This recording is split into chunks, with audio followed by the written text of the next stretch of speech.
ताज्या आणि सुपरफास्ट बातम्या पाहण्यासाठी स्वराज्य न्यूज मराठीला सबस्क्राईब करा आणि बेल बटन प्रेस करा।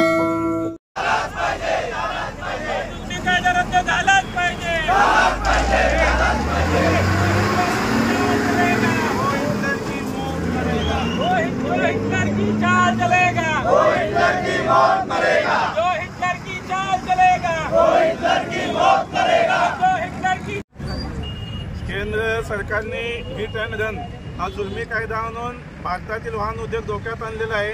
करोडोच्या संख्येने वाहन चालकांवर अन्याय करणारा असा जुलमी कायदा आहे। या कायद्याअंतर्गत जर अपघात घडला आणि ड्रायव्हर त्याचा जीव रक्षणासाठी वाहन सोडून पळून गेला तर त्याला 7 लाख रुपये दंड आणि 10 वर्षाची शिक्षा अशा कठोर काळा कायदा केंद्र सरकारने आणलेला आहे। ड्रायव्हर कुणी नाही या दरोडेखोर नाही या की एखादा अपघात करून कुणाचा जीव घ्यावा अशी ड्रायव्हरची इच्छा नसते। त्यावेळेच्या परिस्थितीनुसार वाहतुकीमध्ये अशा पद्धतीने अनावधानाने अपघात घडत असतात आणि अपघात घडल्यानंतर ड्रायव्हरने पळून जाऊ नये या मताचे आम्ही देखील आहोत।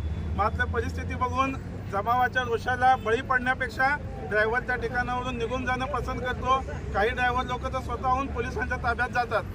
जर ड्रायव्हर त्या ठिकाणावरून गेला नाही आणि मॉब लिंचिंगमध्ये त्या ड्रायव्हरचा खून झाला, त्या ड्रायव्हरचा जीव गेला तर अशा ड्रायव्हरला केंद्र सरकार 1 कोटी रुपयाची नुकसान भरपाई द्यायला तयार आहे का?